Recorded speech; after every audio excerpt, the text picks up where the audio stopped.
ujung wengi ujung wayah kieu. Selamat malam. Kita lanjutin video yang kemarin ya, tentang kemeja, seputar pola kemeja.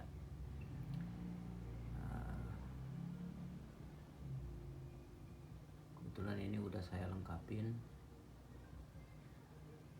sengaja nggak saya videokan waktu bikin kelengkapannya karena durasinya nanti terlalu panjang gitu kan. Yang penting kan yang jadi istilahnya apa ya,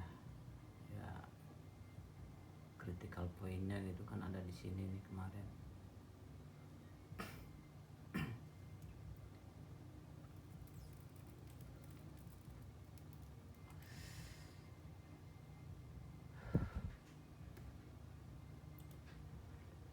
Seperti apa? Ini kan kemarin itu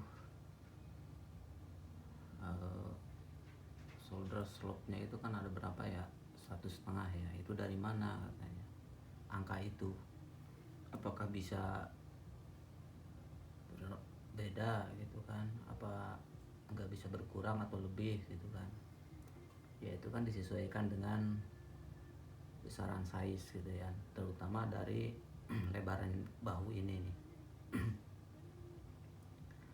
Kalau misalkan lebar bahunya kemarin kan berapa ya, 17 ya, 1/12 aja gitu untuk balance-nya itu, untuk shoulder slope-nya itu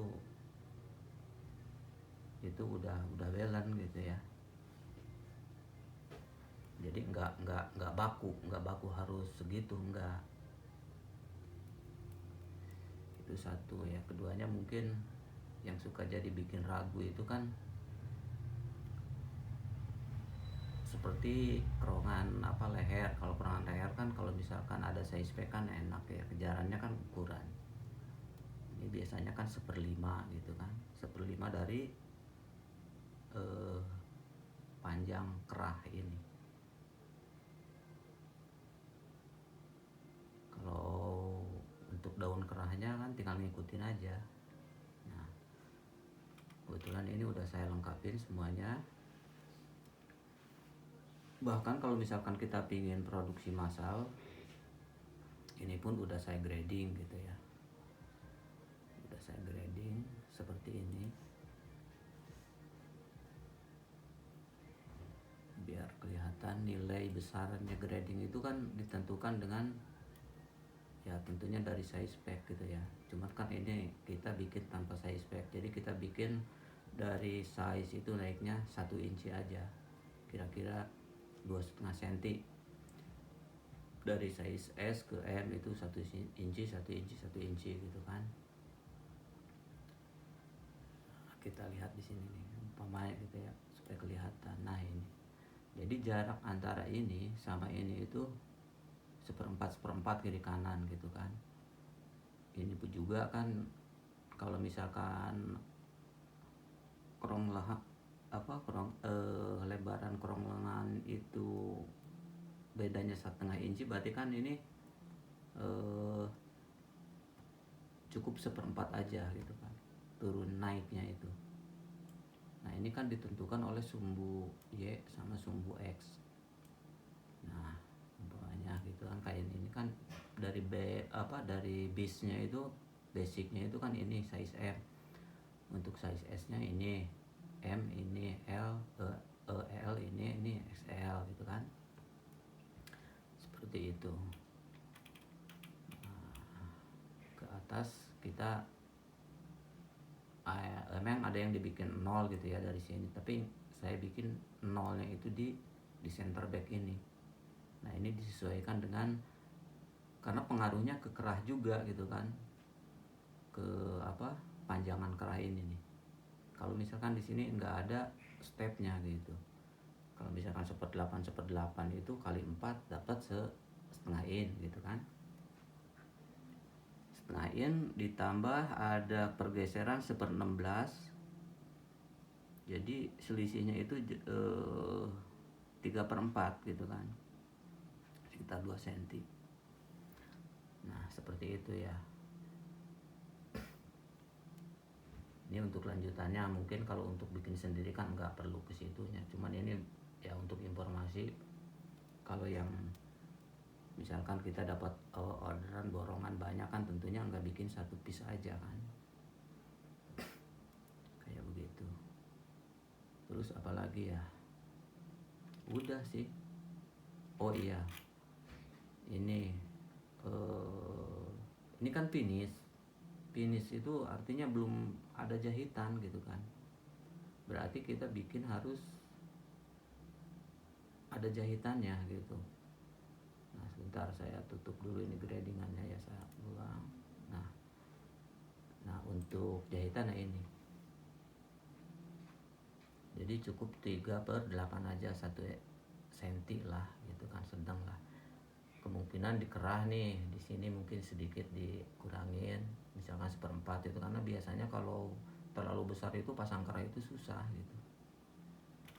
Nah terus ke bawahnya juga untuk kelipatan itu kan tentu diperbesar gitu kan. Nah ini terserah selera aja. Nah ini untuk jahitan itu mau 1 inci mau 2 inci ya terserah gitu kan. Cuman di sini saya bikin untuk kelebaran untuk kelebihan jahitan cukup 1 inci aja gitu kan, 2,5 cm. Kalau misalkan diobras langsung timpa setik kan aman gitu kan. Kecuali mau clean finish ya dibikin 1,5 lah gitu kan. Umpamanya nih kita rubah di sini ya untuk gradingannya ya, untuk bawahnya aja ya grading. Nah ini kan dibikin oh maaf, bukan ini, sorry untuk stikan ini jahitan ya tadi. Nah ini kita bikin berapa, umpamanya 1,5 ya. Ini kan 1 tuh, kita bikin 1,5 gitu kan. Alah, keyboardnya mana, dilepas lagi. Nah, saya cari di sini. 1 ini ya, 1, berapa ini titik ya, iya 1,5 ya.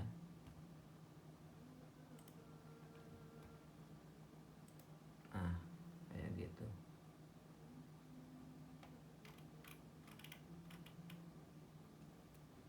Terus ini juga sama ya, kita bikin 1,5.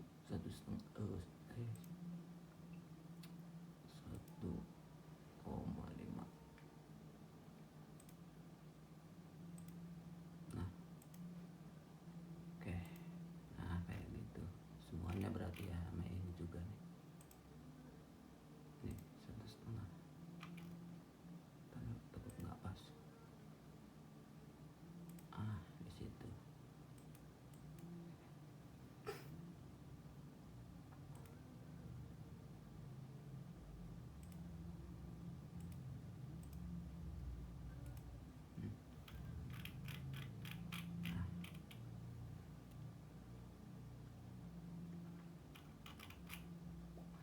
Ini udah selesai semua, komponen udah dikumplitin ya.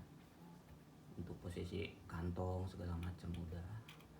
Terus ini kantong kan gradingannya ini cuma ada 2 ya.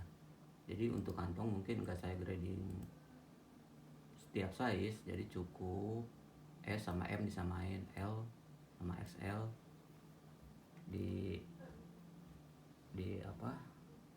sama gitu. Soalnya kalau terlalu ini juga kantong kan enggak. Nah ini kan gitu, udah. Ini paling ya kalau misalkan kita mau uji coba simulasi, boleh di sini kita simulasikan kelayakan pola itu seperti apa. Nah kebetulan bahan yang kita dapat ini gitu kan warnanya. Nah ini enggak saya perintah jahit semua ya, karena ini makan waktu, jadi ya sekedar untuk ini aja. Nah seperti seperti ini kan manset kerah juga belum kita proses jahitnya belum, karena lama lah gitu ya. Ini kan nggak begitu penting lah, yang penting kan kelengkapan daripada pola itu sendiri gitu kan, daripada pola ini semua. Udah, berarti kalau udah gini tinggal apa, kalau mau marker ya marker gitu kan. Misalkan ya manfaatnya apa di marker, kita kan nggak punya alat plotternya ya, minimal kita mini markernya dapat gitu kan. Jadi begitu kita bikin itu tidak tinggal contek aja. Nah tadi ada perubahan, kita simpan dulu.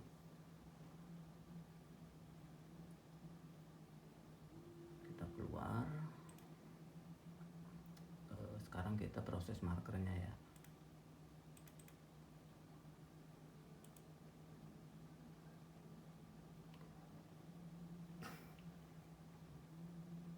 Ini kalau durasinya terlalu panjang capek juga gitu yang nonton. Yang penting kan intinya udah dapet gitu ya. Filenya kita ambil yang tadi kita bikin. Ini udah di final, pola kemeja final tuh. Kita buka. Mana ini? Oke. Nah ini komponennya udah. Nah di sini sebelum kita berlanjut ke proses markernya, kita tentuin dulu kalau misalkan ada perbedaan piece yang mau kita cetak, umpamanya size M mau S mau berapa gitu ya dalam satu gelaran itu. Terus M umpamanya 2 gitu ya. Sebentar, umpamanya si M ini pinginnya 2 gitu ya. Terus sama L 2 gitu ya. Total berapa? 6 piece ya. Kemudian komponen yang memerlukan 2 lembar atau lebih itu apa aja, mungkin dikerah gitu ya. Nah polar ini nih kan 2 dia 2, kita bikin di sini 2, kecuali waktu di polanya kita bikin satu-satu gitu ya, dilengkapin semua, tapi itu kan nggak usah lah. Terus apa color bandnya, mana dia color bandnya, ini dia 2 ya, 2. Terus apa lagi, 2 manset ya, cup kanan dia. Nah di polanya itu yang kita bikin itu cuman ada kiri dan kanan 1 lembar ya, berarti ini juga 2 gitu kan. Ini 2, ini 2, 2, 2, 2. Mana lagi,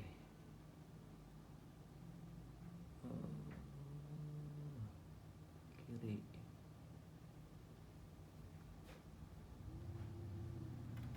Nah ini dia 2. Nah udah, berarti ini udah nggak ada yang ketinggalan gitu ya. Nanti udah. Terus ini untuk jalur kita marker, apakah memang mau satu arah? Biasanya 2 arah ya, supaya bisa dibolak-balik, supaya bahan juga enggak terlalu boros pemakaiannya, jadi 2 way ya. Karena software yang bikin bukan orang kita, jadinya pakai bahasanya. Nah 2 jalur semua gitu kan. 2, ini juga 2. Kalau 4 jalur itu bukannya nggak bisa, cuman ngaco aja gitu.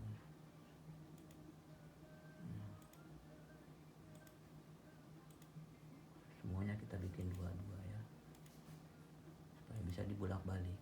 Nah ini udah oke semua. Terus ini kasih keterangan apa namanya, nggak usah lah ini ya, sel, mungkin sel nanti di sini itu, karena kan dalam markeran itu kita di samping bahan itu ada yang namanya kain keras atau puring atau apa gitu kan. Nah sini cuman selnya aja. Oke berarti ya, size udah semua itu ya. Piece udah ya, nggak berubah. Oke aja.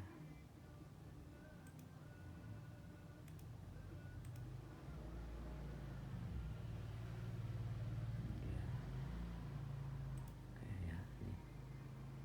Berarti kita tinggal ke markernya ya. Ke markernya. Marker. Ini di markeran itu kita harus definisikan juga. Bahan itu kan lebar kalau 1,5 itu berapa inci? Sekitar 60 inci ya. Ini dibikin 54, ini pemborosan. Kita bikin 57 aja ya. 57 itu ya 3 cm toleransi untuk pinggiran lah. Sepertinya pas gitu kan. 57. Terus panjangnya keran kita perkirakan berapa gitu ya, berapa yard atau berapa meter, sekitar 8 meter umpama ya, sekitar 500 inci kan cukup. Oke ya, kayaknya udah nih. Nah bidang yang akan kita marker nanti di situ nadanya. Oh sebentar, view. Oh untuk tanda ya udah marker dulu aja. Sebentar ya.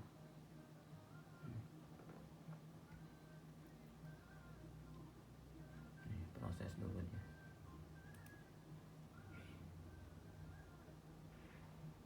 Nah ini kan nggak ada tanda arah panah. Memang sih nggak penting ya kalau misalkan untuk tailor itu ya. Tapi kalau untuk kelas PT itu harus ada. Kalau nggak ada ya itu keharusan yang harus kita patuhi juga gitu. Karena kan itu menentukan penempatan area markeran.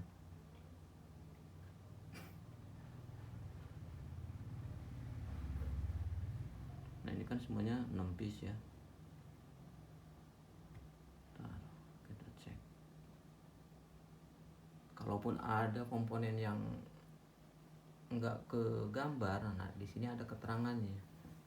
Nanti di sini nih enggak menandakan kan abu ya.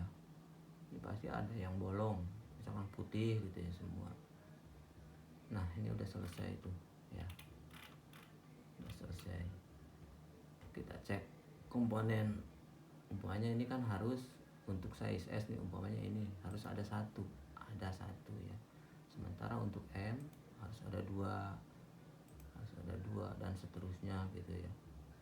Kecuali yang tadi seperti apa, collar band ya. Nah ini berarti ini kalau ini harus ada 2 ya. Kita kan di sini kan rasionya tadi 1 ya, 1 2 2 1, sementara ini harus ada 4. Nah ada semua kan. Nah kemudian kalaupun enggak kita print ini, kita udah tahu nih panjangnya nih. Panjang dari 6 piece itu memerlukan 7 yard 29 inci. 7 yard 30 incian lah ya, sampai sini. Ini kan belum ada ya garis yang menunjukkan 2 arah gitu. Tapi kan ini udah otomatis dia 2 arah gitu kan nih. Ini kan hadap-hadapan gitu kan. Kalaupun kita mau ada ya kita adakan nggak apa-apa di internal ini bislinnya. Nah banyak. Oke ya, muncul dia ya, udah seperti itu aja udah ya. Mudah-mudahan untuk jadi bahan apa kalau kita mau buka usaha konveksi umpamanya ya. Nah dengan cara begini kita nggak banyak kebobolan gitu kan, udah ketahuan consumption bahan yang kita butuhkan. Kemudian untuk size kan itu ya tentu kita waktunya grading itu mengacu ke size spec.